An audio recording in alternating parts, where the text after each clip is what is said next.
Dan, thank you so much for coming here today. For those of you guys that don't know, Betterment is a New York-based robo-advisor, and they actually have an interesting model where there's a platform that they can partner with RIAs and other companies out there in terms of investing. So I think that's why I'm really glad that you were able to be here and talk about existing alongside, robo-advisors, because there's a lot of investment people out there that were worried, oh my God, these robo-advisors are coming in, they're going to take my job, humans aren't needed anymore. And since you were busy eating breakfast with your daughter this morning, you missed the first panel where Christina made a good point that fintech has actually created a lot of jobs, more than it's destroyed. And I just want your thoughts on, explain a little bit of the strategy behind doing this partnership. It's essentially like white labeling your software for others to use, correct? Yep. So taking a step back, I think we are going to look back in sort of 10 years and realize that this was the most sort of underhyped love story that we've seen recently. It just isn't going to be seen coming. So there was a computer scientist named Moravec back in like the 1960s who identified one of the most interesting things, which is that the things that humans find hard, computers find easy, and the things that computers find hard, humans find easy. And the moment you look at that, you're like, wait, this is perfect. This is like one of the most symbiotic things. Computers love monitoring data, having it come in, processing it all day. They love doing really complicated financial calculations. And they're always on. They don't mind working at 11 p.m. on a Saturday. So one of the unexpected things we see happening is that computers allow us to spend more time being human. So take your sort of perfect case financial advisor. I sort of look at what the benchmark's going to be in maybe 10 years. You work 48 weeks a year, 35 hours a week. You get an hour for lunch. And I would guess that it will take you at least 2 hours to kind of like really spend quality time with a client. A half an hour to prep ahead of time, an hour on the phone with them, talking to them, helping them figure out what are your priorities, what's going on in your life, what's changed either in tax law or in your situation that we need to be dealing with. And then like a half an hour offboarding follow-up, what are we going to do? And the execution of everything else is going to be handed off to a machine. The machine's going to be there. They're going to pull in all of the data ahead of time. What's going on with this person's cash flows? What's going on with their investments? What kind of accounts are they using they didn't use previously?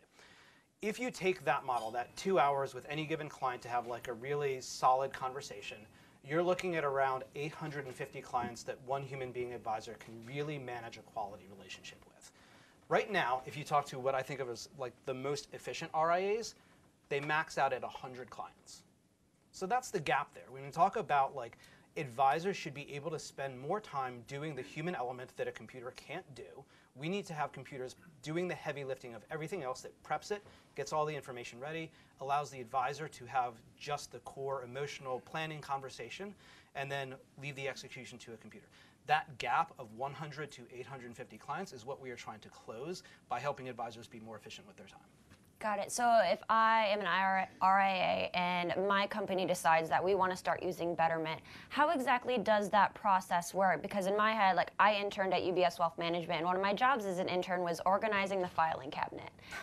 I don't know that implementing Betterment is just going to instantly take that file cabinet and put it online. So what does that actually look like? Is it just future things can be put on there, or is it going back? Like, what actually happens? This is a great question.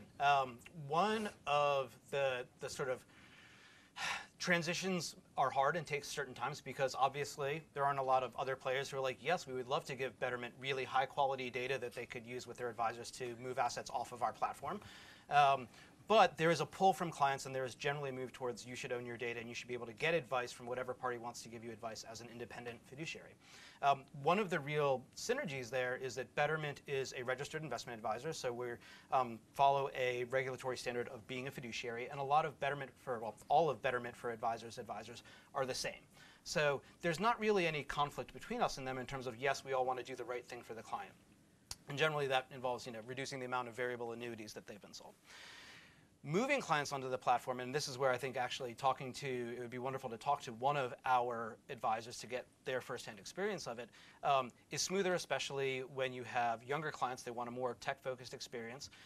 They're more comfortable with it.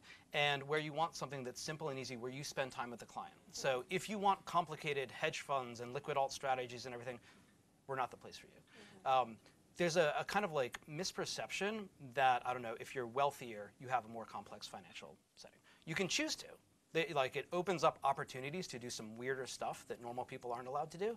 But we often see, and there's a real movement here towards, even though I'm worth $10 million, I want to have a straightforward, good financial planning relationship, and I want to be able to understand my portfolio. I don't want to have to understand the ins and outs of complexity of private equity and hedge funds. Mm-hmm. Got it. So remind me how long ago you guys started this, because when you started Betterment, this was not a product that you were offering right away. That's correct. I would say, I think it's been running for 3 years now. My PR people I can feel them killing me right now. For 3 years now, it's really had tremendous growth.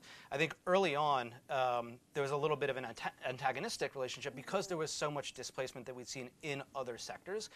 So what did you, so if I start saying, you know what, I think you want to use my data, I don't really want to help you guys out, what was the response to that then?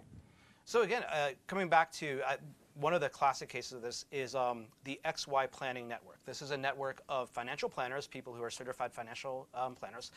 And it's interesting in the industry, there's older financial advisors tend to focus on investments, and younger financial advisors, and especially planners, focus on plans.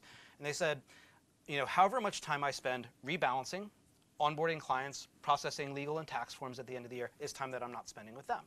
I want to spend time being a human being. How can I offload the investment management as much as possible to somebody else? So that's one of the natural synergies we've seen, is that there is a next generation, not of clients, but of advisors who want to approach the relationship differently.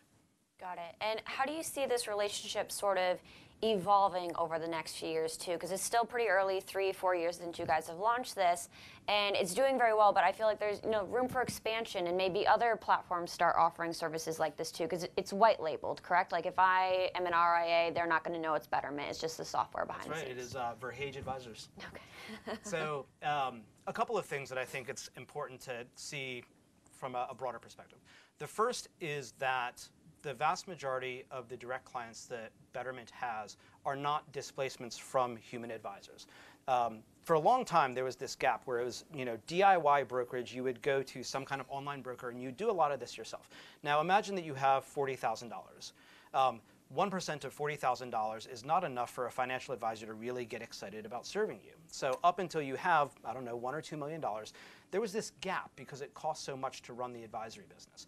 That was the first place that we really moved into, is to say those people who have less than $2 million, and because the technology is very efficient, we built a lot of it from the ground up from scratch, we can serve them efficiently. Over a longer period of time, what that means is that they feel comfortable interacting with financial markets, with investments, with tax planning, and so on.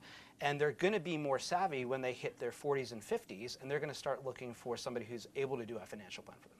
So one of the interesting parts of it that we have is that if a Betterment client wants a local face-to-face advisor who they can work with, we refer them out of our retail platform to Betterment for Advisors. We try and do some matching calls that way.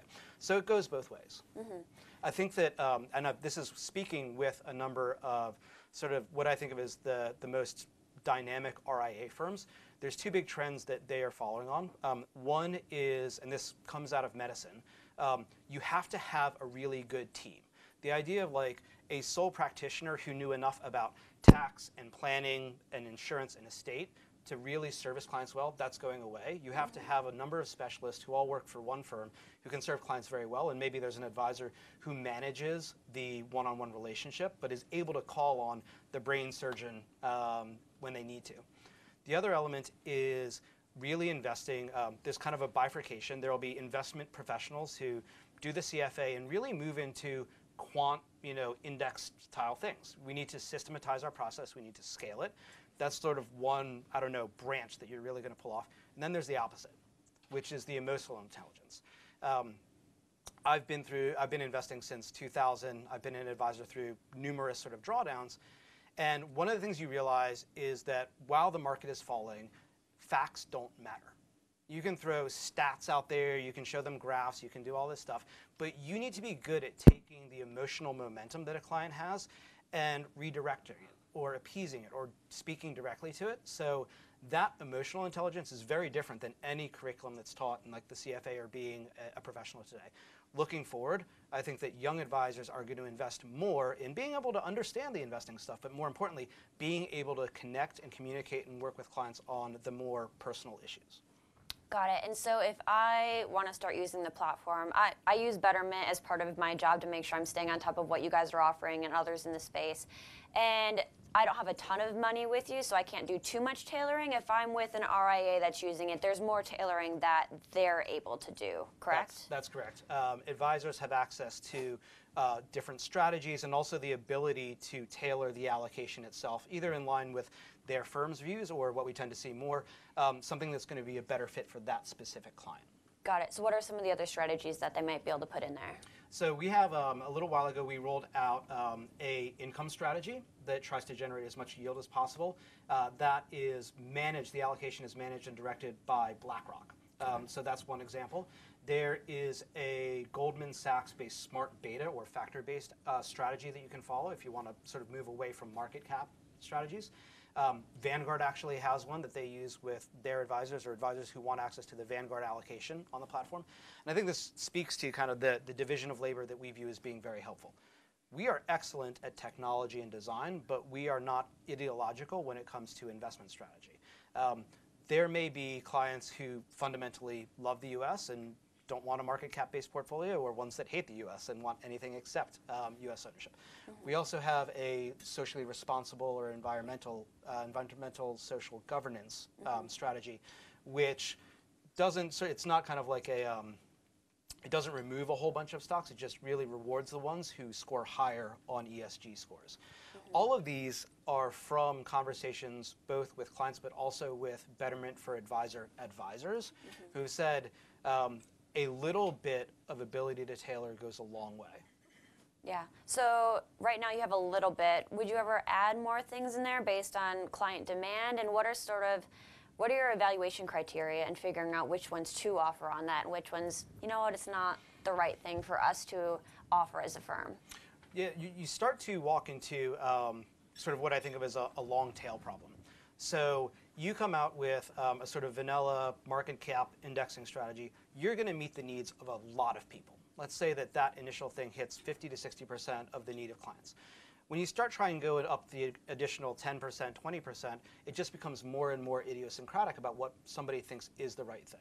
So we're still in that sort of Pareto principle. I think we could hit 80% of people effectively by looking at things like, oh, you live in California, you should probably have a California municipal bond fund rather than a national one because your tax rates are high enough that it's worth it.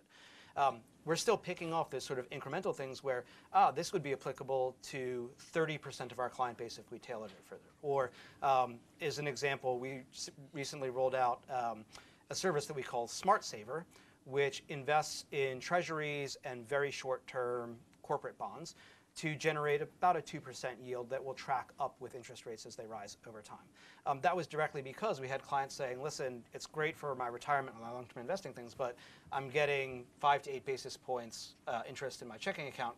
Is there anything that you could do there to make it easy for me? They need to hear of Marcus by Goldman Sachs or SoFi Money and other ways to get more money in their savings accounts.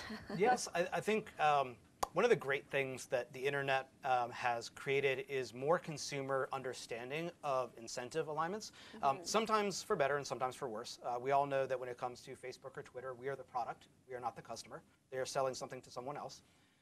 And that is also true in its own way with bank accounts. However much a bank account gives you, they are losing from their own profit margin. That's not true of us. You know, like if yields go up, that's not foregone profit on our benefit. And so I think consumers are getting savvy to the promotional rates. I saw one of these recently. There was a promotional rate of 2%. You had to hit 3 different criteria, and it lapsed after a period of time. When you grow up and you get serious, you get tired of bait and switch and like having to move your money around, and you want somebody who's just going to do the right thing. We're betting that people want to be the customer. They do not want to be the product. Got it. So, you know, the title of this panel is that, existing alongside robo-advisors. What are the types of RIAs that benefit the most from you guys?